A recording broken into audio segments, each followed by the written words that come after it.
வீட்டுல தாத்தா பாட்டி வேற சும்மா துணைன்னு பேசிட்டே இருக்காங்க. எங்கேயாவது போன, எங்க போற, எதுக்கு போற, ஏதாவது கேள்வியும் கேட்டிருக்காங்க.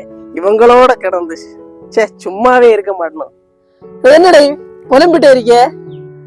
டேய், வீட்டுல வேற தாத்தா பாட்டி சும்மா நைன்னு சும்மா பேசிட்டே இருக்கணும். எவ்வளவு கடுப்பாகுது தெரியுமா?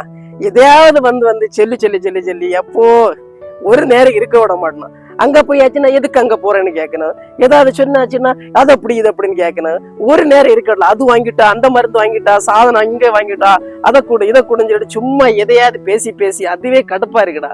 இவளு வேற வேலை இல்ல, வயசான காலத்துல சும்மா கிடந்து பண்ணிட்டு இருக்கே பாரு, எவ்வளவு கடுப்பாகுது தெரியுமா? நீங்க ரெண்டு பேரும் பேசிட்டு இருக்கீங்க, நான் பாத்துட்டு தான்டா இருக்கிறேன். டே, ஒரு வீட்டுல தாத்தா பாட்டி இருக்கிறது அது எவ்வளவு ஒரு சந்தோஷமான விஷயம் தெரியுமாடா? டே, ஒரு சில இடங்கள்ல எல்லாம் இந்த தாத்தா பாட்டியில எப்ப போவாங்க அப்படின்னு யோசிச்சுட்டு நிறைய பேர் அவங்கள்ட்ட டைரக்டா திட்டுவாங்க, மறைமுகமா சொல்றவங்களும் இருப்பாங்க.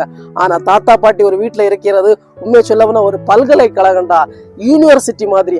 அவங்களுக்கு தாண்டா அந்த வாழ்க்கையில நிறைய அனுபவங்கள் தெரியும், நிறைய தெளிவுகள் தெரியும். ஏன் இந்த உலகத்துல அவங்க வாழும்போது நிறைய விஷயங்கள் அவங்க கத்திருப்பாங்க.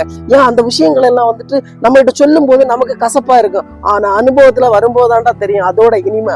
ஏன்னா இந்த உலகத்துல தாத்தா பாட்டி இருக்கும்போது அவங்க சும்மா சும்மா பேசிட்டு இருக்கும்போது நமக்கு வந்துட்டு இந்த தாத்தா பாட்டி வேற வேலை இல்லை, எப்ப பார்த்தாலும் தோதோன்னு பேசிட்டே இருக்காங்க, ஏன் இப்படி பண்றாங்கன்னு சொல்லிட்டு நம்ம கோவம் தான் வரும்.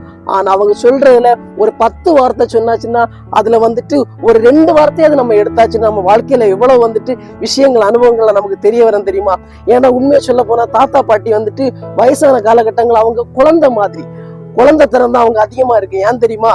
ஏன்னா நம்மளா இருந்தாலும் அப்படிதான், நமக்கு வந்துட்டு வயசாகும் போது நம்மளும் அவங்கள மாதிரிதான் குழந்தைத்தனமா தான் இருப்போம். ஆனா தாத்தா பாட்டி ஒரு வீட்டுல இருக்கும்போது அந்த வீடை சுற்றி வந்துட்டு எவ்வளவு சந்தோஷம் இருக்குன்னு தெரியுமா?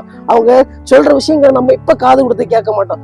ஆனா ஒரு சில நாட்கள் கழியும் போது நம்ம வாழ்க்கைன்னு வரும்போது ஐயோ தாத்தா பாட்டி அண்ணன் இப்படி எல்லாம் சொன்னாங்களே அப்படின்னு தோணும். இன்னொரு விஷயம் என்னன்னா, தாத்தா பாட்டி எல்லாம் இருக்கும்போது அது தெரியாது, இல்லாத நேரம் தான் தெரியும். ஏன் நம்ம வீட்டுல இருக்க சின்ன குழந்தைகிட்ட எல்லாம் தாத்தா பாட்டி எல்லாம் விளையாடிட்டு இருப்பாங்க, அதை பார்க்கும்போது எவ்வளவு சந்தோஷமா இருக்குன்னு தெரியுமா?